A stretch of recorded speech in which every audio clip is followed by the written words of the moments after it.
தன்னந்த நீச்சிருக்க அதை தெளிச்சு தான் இருக்க ஒன்ன நப்பில் நாம் பறிச்சு தாமரைய புன்னவனத்தினில பெடக்குயில் கூவையில உன்னுடைய வேதனைய நான் அறிஞ்சேன். பொங்கலத்தில் மாலையிட ஒன்னிரண்டு தோளத்தொட என்ன தவம் செஞ்சேனோ என் மாமா.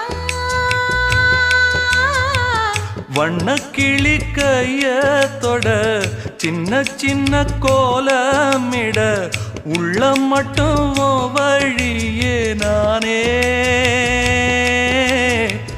உள்ளம் மட்டும் வழியே நானே.